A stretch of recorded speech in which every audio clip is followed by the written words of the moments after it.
जय बालाजी महादेव। जय हो करौली सरकार की, जय हो सच्चे दरबार की। तो इसके पहले जो हम वीडियो देख रहे थे, समझ रहे थे कि नकली तांत्रिक क्या करते हैं, ये कैसे होते हैं और ये लोगों के लिए किस तरीके की परेशानी का सबब बनते हैं, या कहें तो ये लोगों को किस तरीके से परेशान करते हैं। तो अब हम ये कैसे पहचानेंगे कि नकली तांत्रिक कैसे होते हैं, देखने में कैसे लगते हैं, कैसी कैसी हरकतें करते हैं।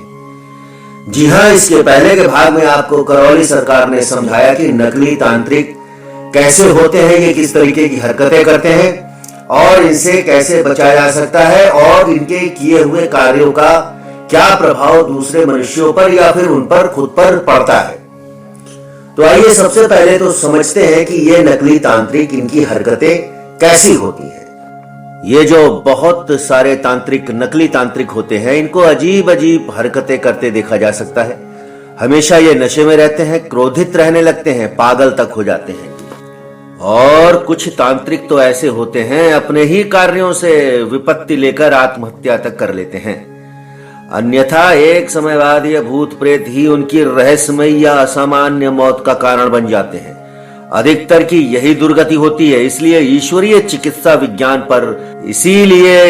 चिकित्सा विज्ञान एवं अनुसंधान केंद्र करौली धाम के संस्थापक डॉक्टर संतोष सिंह भदौरिया बार बार सभी से यही कहते हैं कि इनके पास झाड़ फूंक कराने मत जाओ।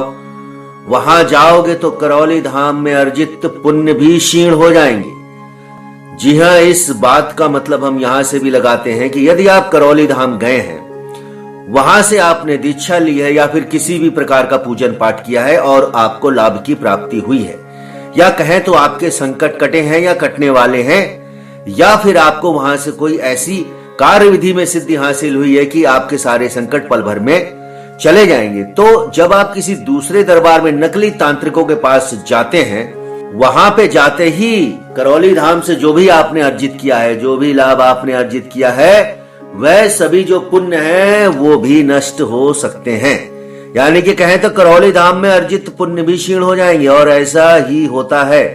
ऐसा भी नहीं है कि नकली तांत्रिकों को अपने इन कृत्यों के परिणामों का पता नहीं होता, बल्कि संकट यह है कि तामसिक विद्या में एक बार फंसने के बाद में निकलना उनके भी वश में नहीं रह जाता है। अब यहाँ पर यह कहना गलत नहीं होगा कि जिस लालच में उन्होंने यह क्रिया विधि को अंजाम दिया था, जिस लालच में उन्होंने किसी से धन लूटा था, जिस लालच में उन्होंने किसी से संकट उतारने का वादा किया था, या फिर उस संकट को उन्होंने अपने ऊपर लिया था, उनको यह पता नहीं होता है कि यह संकट उन्हीं के ऊपर सवार हो जाता है। उन्होंने लोगों को प्रभावित करने के चक्कर में यह तामसिक विद्या सीखी होती है। उससे आगे की तंत्र विद्या वे सीखे ही नहीं होते हैं, क्योंकि जब थोड़ी सी विद्या में काम चलने लगता है तो वह पूरी विद्या नहीं सीखते हैं। और इसका परिणाम यह होता है कि आधी अधूरी विद्या का परिणाम कभी अच्छा नहीं होता है। हमेशा दूसरे के लिए या खुद के लिए यह नुकसानदायक होता है। इसलिए यह उससे नहीं निकल पाते हैं। इससे भी बड़ा संकट यह होता है कि यदि फिर से तांत्रिक विद्या का अध्ययन साधना करना भी चाहें तो ये ही भूत प्रेत उसे करने नहीं देते। इस प्रकार के बहुत सारे फंसे हुए लोग परेशान होकर अक्सर करौली धाम में उपचार कराने के लिए आते जाते रहते हैं। श्रीमद् भागवत गीता में कहा गया है कि जो जिसकी पूजा करेगा वह उसी भाव को हो जाएगा, या फिर वह उसी भाव को पालेगा।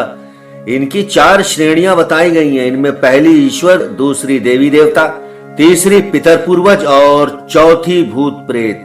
तो देखिए करौली सरकार ने हमको क्या बताया। जैसा कि इस संसार में ईश्वर है, देवी देवता है, पितर पूर्वज हैं, वैसे ही भूत प्रेत भी हैं। यह उन लोगों को सोचने पर मजबूर करेगा जो लोग भूत प्रेत पर विश्वास नहीं करते हैं, पितर पूर्वज पर विश्वास नहीं करते हैं। उनको यह जानना होगा कि यह सारी तंत्र विद्या, सारी जितनी भी ये विद्याएं हैं, जो ये नौसिखिए तांत्रिक होते हैं, ये कहीं ना कहीं आपको नुकसान की तरफ ले जाते हैं। तो जब हमने यह जाना कि यह भूत प्रेत होते हैं, तो उसका सही उपचार क्यों नहीं, उसका अक्सर गलत ही उपचार की तरफ हम लोग क्यों भागते हैं।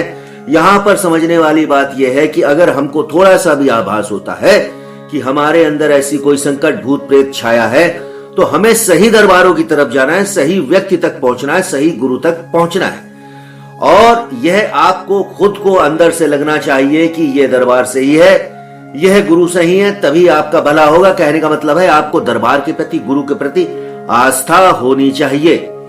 और ये जो नकली तांत्रिक है, ये सबसे पहले तो यह करते हैं कि आपको सही दरबार, सही व्यक्ति, सही गुरु तक जाने में अवरोध उत्पन्न करते हैं। और यहीं पे संकट वाला व्यक्ति भ्रमित हो जाता है कि वह जाए कि ना जाए, क्योंकि सरल रास्ता सबको पसंद आता है और सही जगह पहुंचने में थोड़ी कठिनाई होती है, थोड़ा समय लगता है।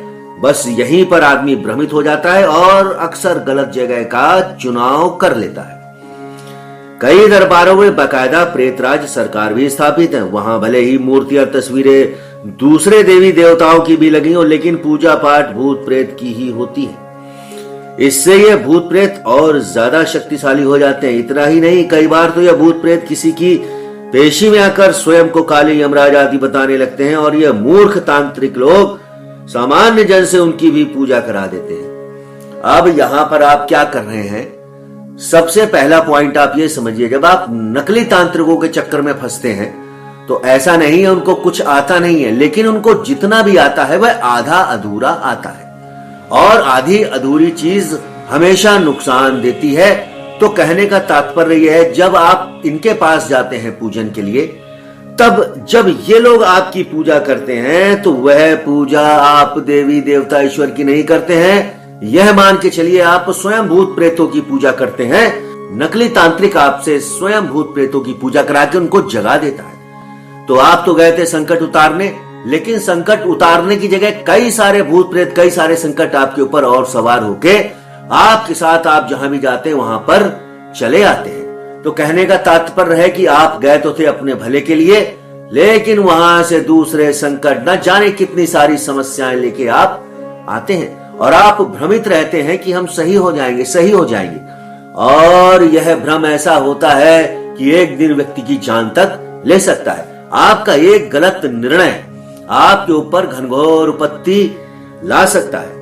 ज्योतिषी के अनुसार भी यदि कुंडली में बनने वाले भूत प्रेत बाधा योग को उल्लेखित किया गया, उनका भूत प्रेत, पिशाच, कुष्मांडा, ब्रह्म राक्षस, बेताल और क्षेत्रपाल आदि से नामकरण किया गया है। उक्त सभी के उपभाग भी होते हैं। आयुर्वेद के अनुसार ये भी 16 प्रकार के होते हैं। भूत सबसे आरंभिक पद है, या कहे तो जब भी कोई व्यक्ति असामान्य मौत मरता है तो सर्वप्रथम वह भूत ही बनता है।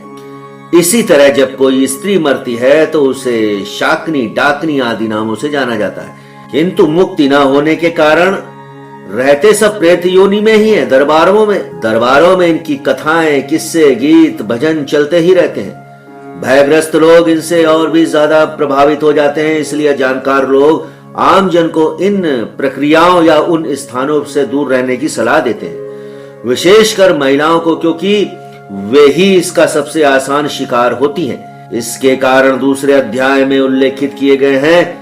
इसका सबसे बड़ा दुष्प्रभाव यह होता है कि इन सबसे अनभिज्ञ सामान्य जनमानस में नकली तांत्रिकों, दरबारों और हरकतों के कारण तंत्र विद्या के प्रति घृणा भी पैदा हो जाती है। तो अभी अध्याय समाप्त नहीं हुआ है, अभी और भी हम बताएंगे आपको नकली तांत्रिकों से आपको क्या क्या नुकसान हो सकता है। हम नहीं बताएंगे, ये करौली सरकार आपको बताएंगे। करौली सरकार के विचार हम आपके समक्ष प्रस्तुत करेंगे। इन विचारों से आप समझ सकते हैं कि आपको किन किन कार्यों से, किन किन चीजों से आपको सचेत रहना है। तो मिलते हैं अगले भाग में। जय हो करौली सरकार की, जय हो सच्चे दरबार की, जय बालाजी।